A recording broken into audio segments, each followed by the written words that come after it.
Hello everybody, and welcome back to my channel. I'm Marilyn. Some people call me Maya, and I live in Hawaii, and I wanted to do my video outside because it's almost like 6 p.m. I have my little plants next to me for springathon, even though we don't have spring in Hawaii.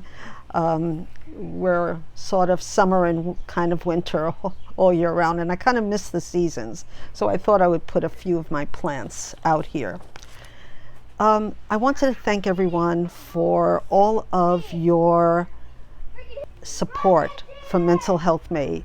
It's an event that Kim from Middle of the Book March and I are doing to celebrate Mental Health Awareness Month. And to start, I found a wonderful poem by Mary Oliver that I wanted to read to you because April was a very difficult month for me.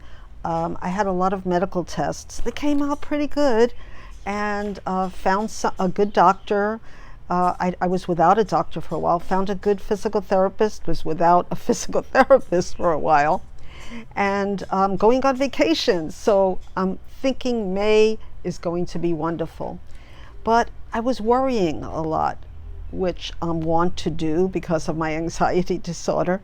And I found a beautiful poem in the book Devotions, and I'll try to have a copy over here. And it really expressed the way I was feeling this month. I worried a lot. Will the garden grow? Will the rivers flow in the right direction? Will the earth turn as it was taught? And if not, how shall I correct it? Was I right? Was I wrong? Will I be forgiven? Can I do better? Will I ever be able to sing? Even the sparrows can do it, and I am, well, hopeless.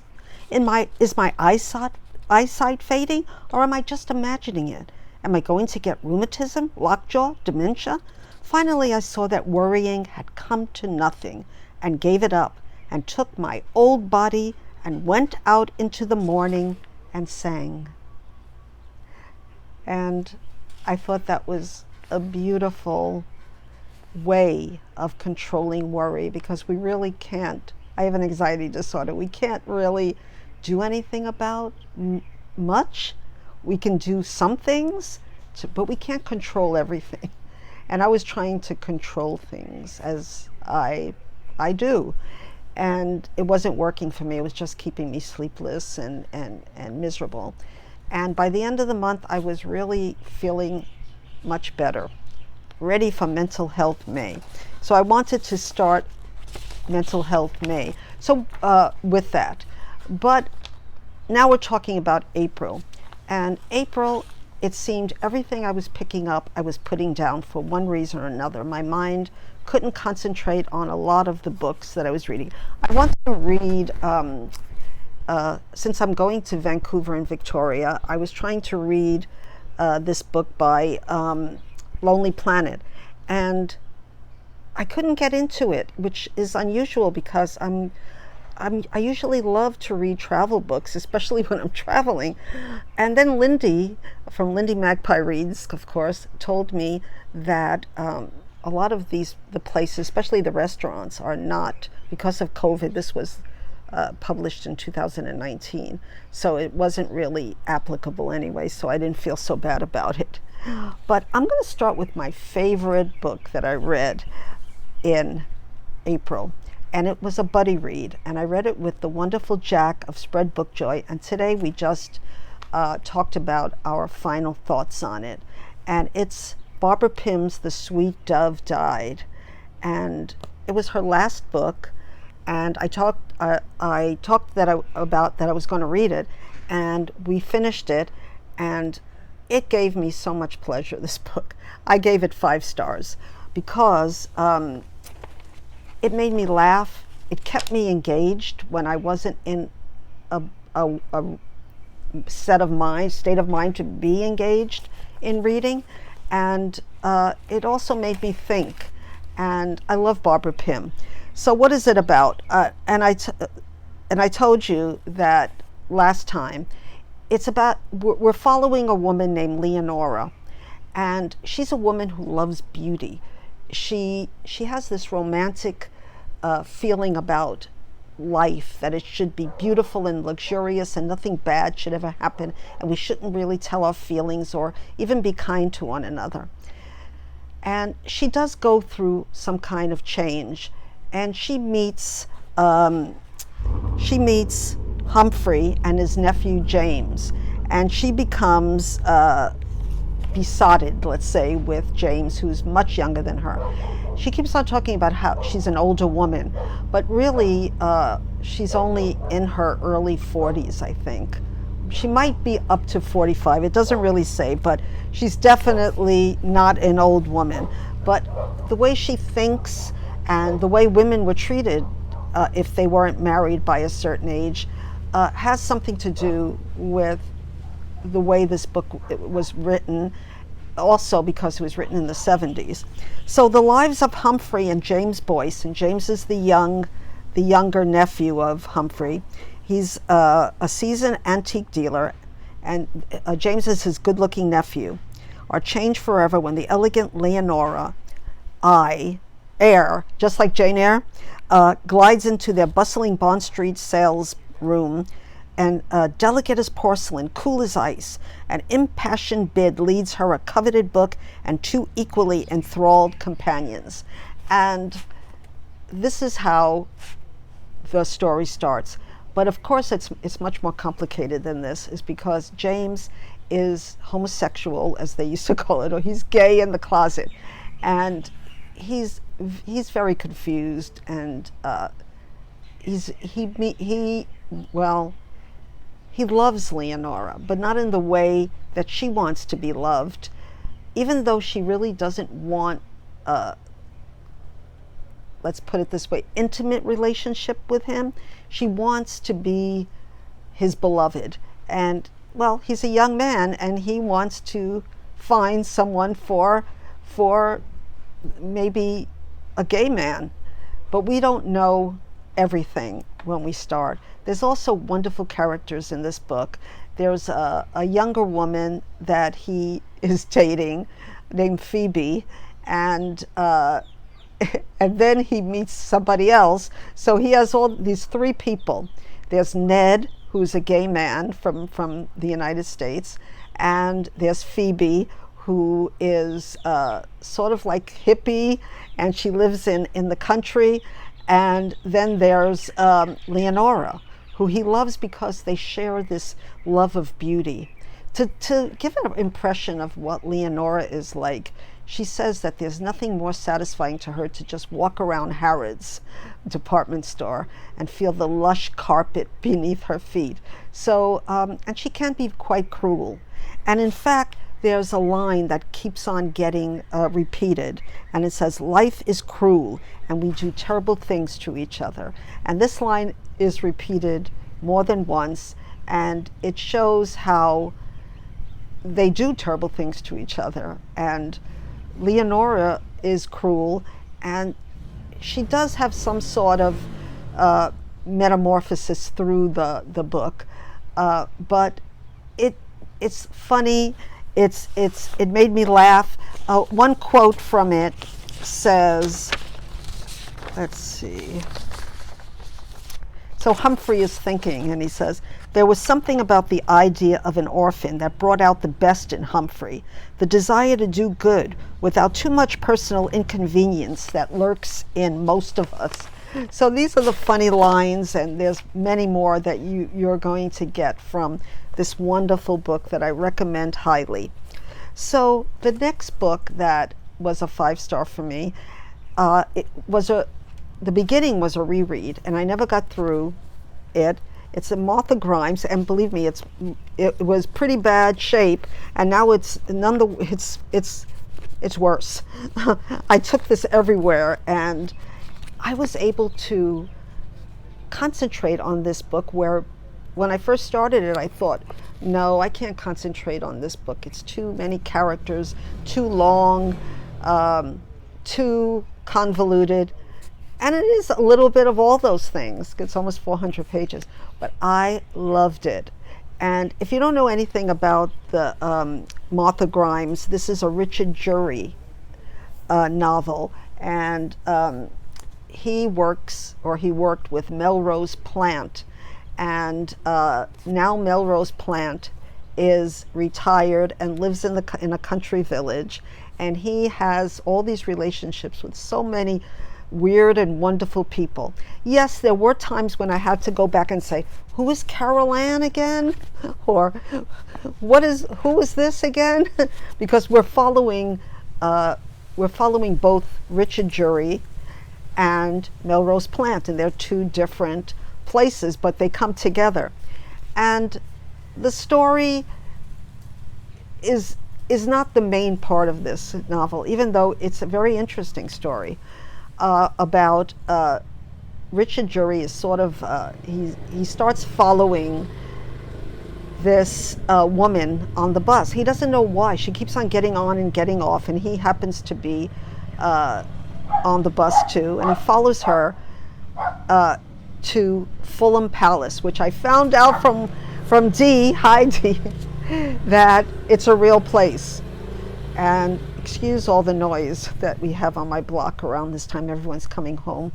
But anyway, I said the last time, it's the Los Angeles Times says it's the literary equivalent of a box of Godiva truffles. Wonderful.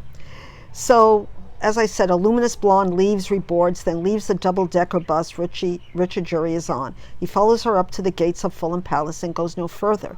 Days later, when he hears of the death in the palace-walled garden, Jury will wonder if he could have averted it. But is the victim the same woman that Jury saw? And it says something else that's kind of a spoiler, so I'm not going to say what it is, but it does have to do with art, and it takes him to the Mayfair art galleries, and this was published, now I know it's quite a while, and I've had it quite a while, so it was published in 1998. So we have there's some references to the Troubles in Ireland. There's references to a lot of things that were going on at that time. I just loved this book. I loved everybody in it. There's one family that he visits, and the children are so out of control, and the parents are out of control, and it's funny. Yeah, it's really funny. So it's funny. It's just really just something that made me happy, and I gave it 5 stars. Okay, a book that didn't make me happy, and it's the adventure part is coming up, and I'll have a copy here, is Arthur Miller's Death of a Salesman. And this won the Pulitzer Prize in 1949. And I had never read it or watched the play, but you know, we know basically what it was about. The protagonist here is Willie Loman, the proverbial salesman, and it's what it says on the tin. It's the death of Willie Loman, but it's so much more than that. It's really more than that. He's shown as a very frustrating person. He's sort of a loser who has really been a cruel fool most of his life. And he's jealous of people who succeed, even when the success is because of their own merits. He's an adulterer. The way he brings up his children is very foolish. He wants to be their friend and not their parent. And that happens a lot. And now he's about 60, and he's going through this crisis where he's going to be fired from his job because he's not making the sales. He's just not doing it. And one thing I read about this book was that it really was showing Arthur Miller's disdain for the attainment of the American dream, and how that he was more of a communist or communist leaning, and that he was also in that red tide of the McCarthy era, that he thought that attaining the American dream only leads to Willy Lomans of the world. So one quote from this book: "You can't eat the orange and throw the peel away. A man is not a piece of fruit." So I have to apologize again for a lot of noise here, but I live in a cul-de-sac, but people like to run their motorcycles around here. So I have to read this book again because the words are so beautiful, heartbreaking. And I heard that during the play there's like a flute playing, and that it's really very emotional, and that Arthur Miller had a lot of love for Willy Loman. He just didn't want to have him be a one-trick pony, just a loser.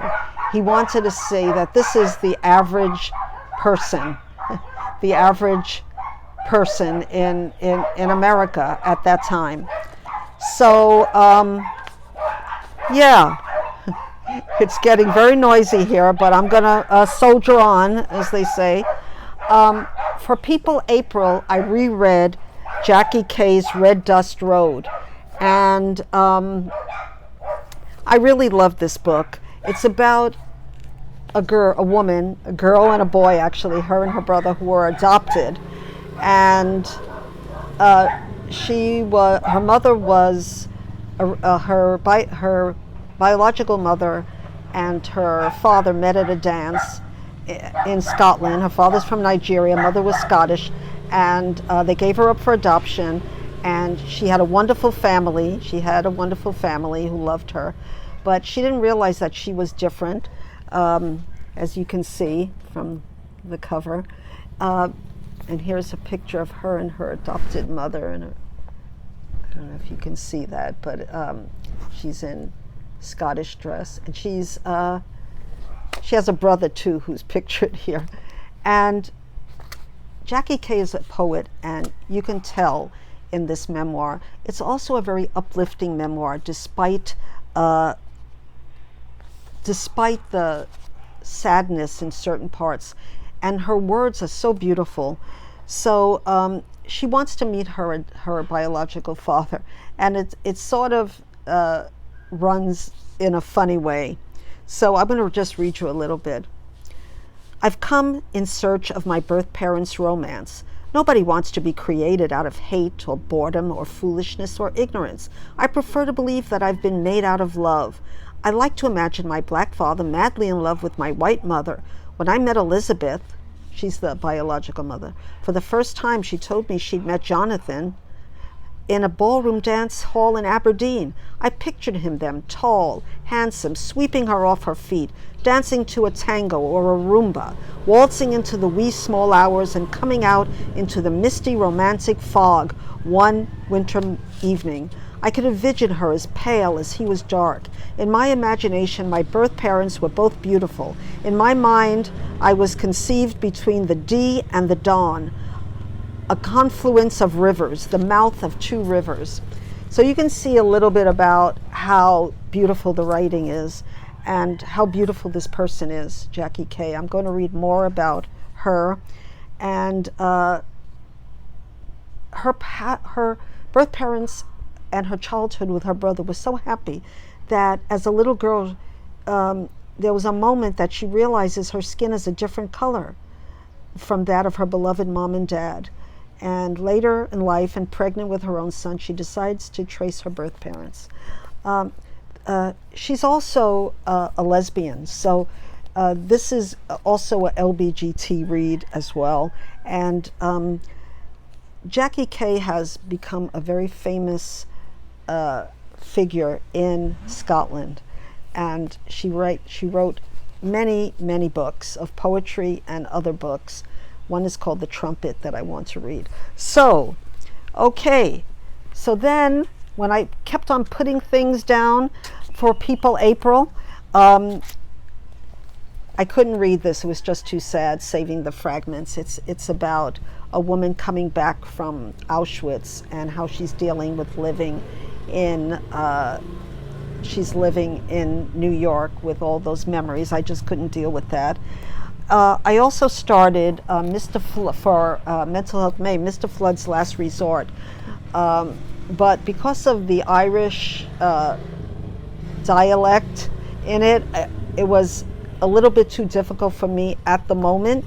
But I'm hoping to read this sooner or later, either in May or June. And I went back to one of my favorite books, the 75th edition of A Tree Grows in Brooklyn by Betty Smith. And I just wanted to show you my cover that I'm very proud of. And my good friend Nathan sent it to me on Kindle, which is much easier for me to read.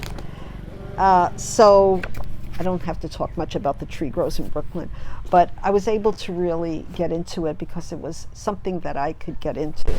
And I almost finished, I finished a couple of books that I'm not going to talk about, but I just wanted to mention one of my subscribers recommended this mystery to me, Deborah Crombie. I had never heard of her, and this is her first book, A Share in Death, a mystery introducing Superintendent Duncan Kincaid and Sergeant Gemma Jones, because I was looking for some traditional mysteries that are not available lately, and this was in 1993, so the 80s and 90s, and the person told me that it reminded him of Motha Grimes, a book that I just read, and I'm loving it so far. It's an isolated timeshare retreat in Yorkshire, close circle of suspects, then murder again. If you love the classic mystery form, and I certainly do, says Barbara D'Amato, you will meet Superintendent Duncan Kincaid of Scotland Yard. He's a winner. Yeah, so that's my Adventurous. There is a guy in a motorcycle going back and forth, but that's okay. We can deal with it. I just want to make sure that that's all that I wanted to talk about. I did read a book that I will talk about in a next video called Dog Songs by Mary Oliver. It's a book of poetry. I loved it. I was dipping in and out of it, as I'm dipping out of other books. Like the one I just talked about, my last video, Getting Good at Getting Older. It's really a wonderful book to dip in and out of when you're feeling off. Anyway, I hope to be back, not only for Mental Health May, but also when I'm on vacation with my daughter. And hopefully I'm going to stay with Lindy from Lindy Magpie Reads for a few days, and hopefully we can make a video together. And I'm so excited. I really need a break right now. And so thank you so much for watching. Please like, comment, and subscribe. And I'll see you soon in my next video. So bye everyone, and aloha.